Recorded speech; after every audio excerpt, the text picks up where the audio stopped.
औज़ुबिल्लाहिमिनश्शैतानिर्रजीम बिस्मिल्लाहिर्रहमानिर्रहीम। My name is Mohammad Shahzabar. Welcome to Annex Consultant. आज हम ऐसी कंट्री के ऊपर बात करेंगे जिसका बजट भी बहुत रीज़नेबल है और गैप भी बहुत ज़्यादा स्टूडेंट्स के जो होते हैं उनका भी जस्टिफिकेशन होती है। वीज़ा रेशो 99% है और यूरोपियन यूनियन का जो कंट्री है बहुत ही बेस्ट और कमाल का जो है ये कंट्री है।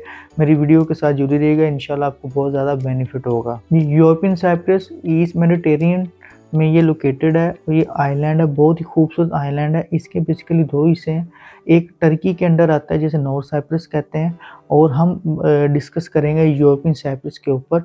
बहुत ही खूबसूरत आइलैंड है और ये यूरोपियन यूनियन में आता है और ग्रीक कंट्री के ये साथ है जी। जैसा मैं वीडियो के स्टार्ट में मैंने आपको बताया, यूरोपियन यूनियन में ये आता है और बहुत ही देर से इसका डिसीजन नहीं हो रहा कि ये शेंजन जोन में आएगा। काफ़ी अरसे से इनकी जो वोटिंग होती है तो हर वोटिंग में ये कंट्री रह जाता है। जिस तरह क्रोएशिया पहले यूरोपियन यूनियन में था, वो ये शेंजन जोन में आ गया है। तो इसके बहुत ज़्यादा चांसेस हैं कमिंग डे में कि ये शेंजन जोन में आ जाए, तो इसकी वैल्यू और भी ज़्यादा बढ़ जाएगी। यूरोपियन साइप्रस को क्यों सिलेक्ट किया जाए, वन बाय वन मैं आपको बताता हूँ इसके बेनिफिट क्या है। सबसे पहले इसका बेनिफिट ये है कि यूरोपियन यूनियन में आता है तो इसके जितने भी स्टैंडर्ड हैं, लिविंग स्टैंडर्ड है या एजुकेशन के स्टैंडर्ड, यूरोपियन स्टैंडर्ड के जो इक्विवेलेंट है। आप डिग्री कंप्लीट करें तो ये ऐसे ही है कि आपने किसी अच्छे यूरोप कंट्री से आपने डिग्री ली हो और इस डिग्री के साथ साथ आप वर्क परमिट में भी जा सकते हैं कि फेस में जा सकते हैं और सेटलमेंट के फेस में भी जा सकते हैं। और वो बड़े गेटवे है कि आप किसी और कंट्री में जा सकते हैं, एडजस्ट हो सकते हैं और आप अपने एक अच्छी अपना फ्यूचर बना सकते हैं रीज़नेबल बजट के साथ। बहुत स्टूडेंट जो बहुत ज़्यादा वरी होते हैं कि मेरा टाइम वेस्ट ना हो, या जिन स्टूडेंट के वीज़ा रिफ्यूज़ल आए होते हैं और वो नेक्स्ट कोई कंट्री ढूंढ रहे होते हैं और वो ये कह रहे हैं कि मेरा टाइम वेस्ट ना हो और मेरा वीज़ा लग जाए, तो इस कंट्री को आप सिलेक्ट कर सकते हैं। और इसमें कोई डर वाला, उसमें कोई वरी होने की कोई ज़रूरत नहीं है। आपका टाइम बिल्कुल वेस्ट नहीं होगा, आपका इंशाल्लाह वीज़ा लगेगा। इसका वीज़ा रेशो बहुत ही अच्छा है। इसका वीज़ा रेशो अच्छा होने की रीज़न ये है कि वो अपने कंट्री को प्रमोट कर रहे हैं और दूसरी बात ये है कि यहाँ पे इंटरव्यू जो एम्बेसी के इंटरव्यू होते हैं वो बिल्कुल भी नहीं है इधर।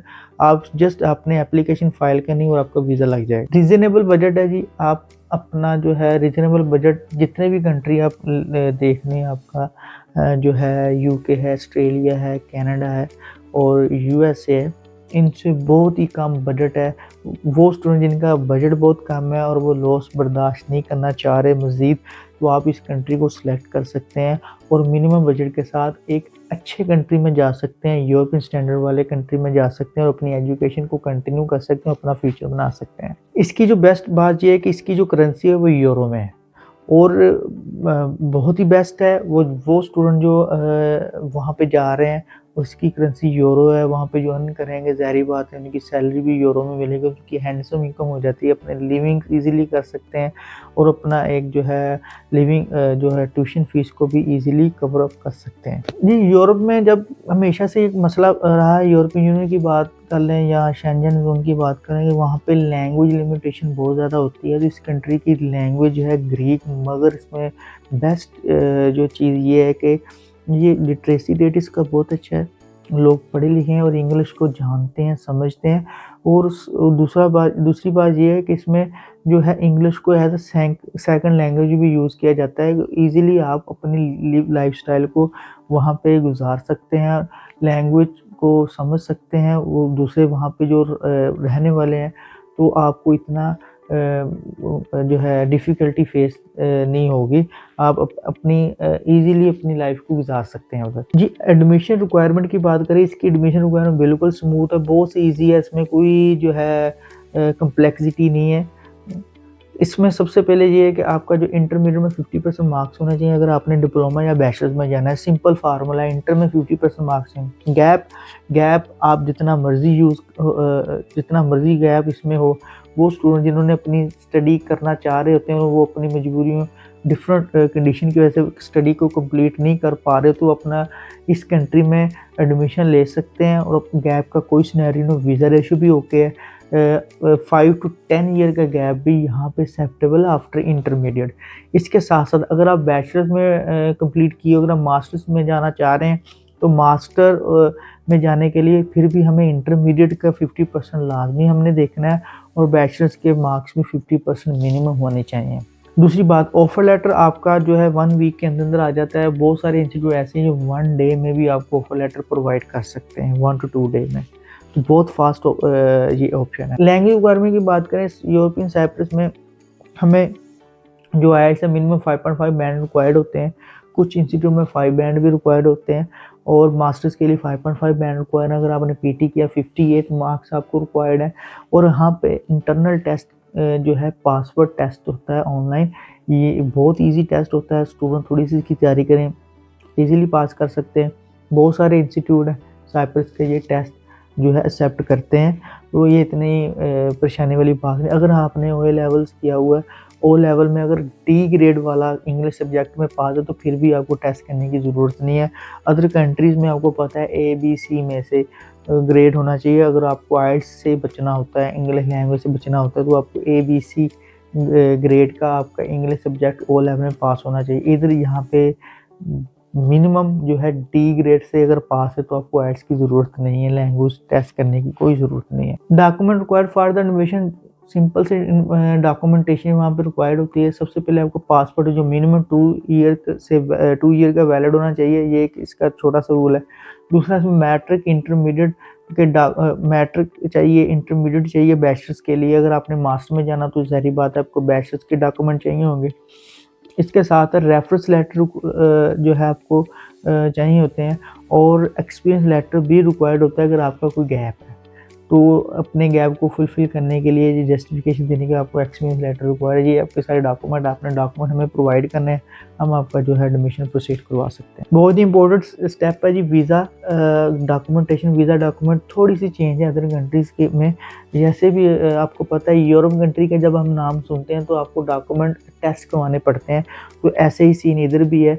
सबसे पहले एजुकेशन डॉक्यूमेंट हमने टेस्ट करवाने हैं रेलेवेंट बॉडी से। अगर मैट्रिक इंटर है तो ज़ाहिर बात है IBCC से। अगर आपने बैचलर्स किया तो आपने HEC से डॉक्यूमेंट टेस्ट करवाने हैं।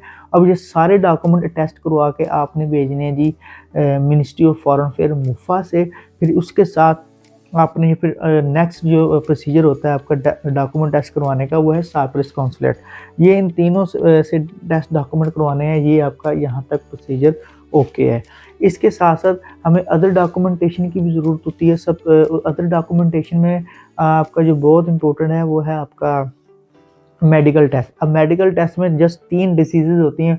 अब किसी भी गवर्नमेंट हॉस्पिटल से ये टेस्ट जो है करवा सकते हैं और वहाँ से जो रिज़ल्ट आ गया वो फिर आपने मिनिस्ट्री ऑफ फॉरेन अफेयर से टेस्ट करवाना है और उसके साथ साथ आपका जो है साइप्रस कॉन्सुलेट से।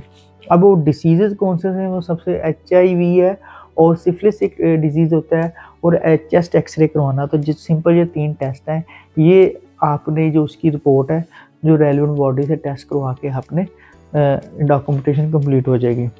इसके साथ है police character certificate. Police character certificate आपने बनाना है, उसका जो भी जो है सोर्स है उस पुलिस कैरेक्टर सर्टिफिकेट की एप्लीकेशन देनी है, वो आपका बन जाएगा। फिर उसके साथ साथ आपने मिनिस्ट्री ऑफ फॉरेन अफेयर्स से और साइप्रस कॉन्सुलेट से ये डॉक्यूमेंट टेस्ट करवाने हैं। फिर नेक्स्ट है आपकी बैंक स्टेटमेंट। बैंक स्टेटमेंट आपको जस्ट 25 लाख पाक रुपीज़ की स्टेटमेंट चाहिए और वो भी फ्रेश चाहिए। 1 डे स्टेटमेंट भी चल जाएगी। इसमें कोई नहीं है कि आपको अमाउंट जो है बाउंड करने की ज़रूरत है और उसको 2 माह रखने की या 1 मंथ रखने की ज़रूरत है। सिंपल आपने पैसे रखने हैं और आप वीज़ा अप्लाई कर सकते हैं। और वो जो बैंक स्टेटमेंट है टेस्ट होनी चाहिए, ज़रूर होनी चाहिए मिनिस्ट्री ऑफ फॉरेन अफेयर्स से और साइप्रस कॉन्सुलेट से।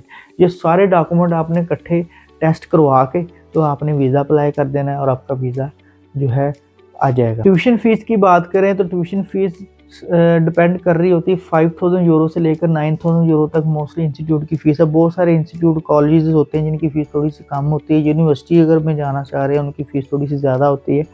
तो बहुत रीज़नेबल जो फ़ीस है 1 ईयर की फ़ीस इधर से देकर जानी है। और मोस्ट ऑफ द इंस्टीट्यूट जो है बड़ी बेनिफिट वाली बात है, अगर सेकंड ईयर में जब आप शिफ्ट लेते हैं तो आपकी 50% फ़ीस वेव ऑफ हो जाती है। और कुछ इंस्टीट्यूट ऐसे भी जिनकी 100% फ़ीस जो सी वेव हो जाती है।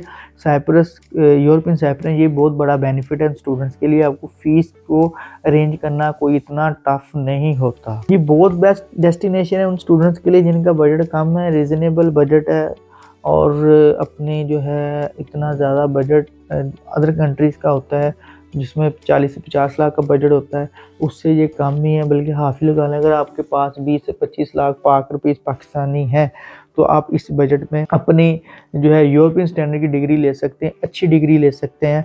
और अगर इस कंट्री के अगर अर्निंग के हवाले से बात करें, जॉब की बात करें तो यहाँ पे आप पार्ट टाइम वर्क भी आप कर सकते हैं और वहाँ पे सिर्फ आपको टेम्पोररी रेजिडेंट कार्ड होता है जो आपने बनाना होता है, उसके बाद आपको वर्किंग अलाउ होती है लीगल। मगर बहुत सारे लोग होते हैं वहाँ पे कैश पे भी काम करते हैं, तो इतना ये परेशान होने वाली बात नहीं है। और अगर हम अर्निंग की बात करें प्रॉपर, वहाँ पे स्टूडेंट जब अर्न कर रहे होते हैं जो 1000 यूरो से लेकर 1500 यूरो तक वहाँ पे अर्न कर रहे होते हैं, तो एक ये अच्छी अमाउंट है। ये मैं फिर भी बहुत कम कह रहा हूँ, बहुत सारे लोग इससे ज़्यादा भी कमा रहे होते हैं, मगर आप सिंपल ये रखें 1000 यूरो से 1500 यूरो आप अर्न वहाँ पे कर सकते हैं। वहाँ पे अर्निंग का जो सोर्सिंग वो होटलिंग है ज़्यादातर, क्योंकि आपको पता है टूरिस्ट प्लेस है, वहाँ पे लोग आते हैं, वहाँ पे हॉस्पिटैलिटी और होटलिंग की बहुत ज़्यादा जॉब्स हैं, वहाँ पे ज़्यादातर स्टूडेंट होटलिंग की जॉब करते हैं। तो ये मेन सोर्स ऑफ इनकम है उधर का। जी, अगर आप लोग को फर्दर इन्फॉर्मेशन की ज़रूरत है और आप हमारा जो है हमें कांटेक्ट कर सकते हैं, आप हमारा ऑफिस विज़िट कर सकते हैं। मज़ीद एक न्यू वीडियो के साथ आपकी खिदमत में हाज़िर होऊँगा, तब तक दुआओं में याद रखिएगा। अल्लाह हाफ़िज़।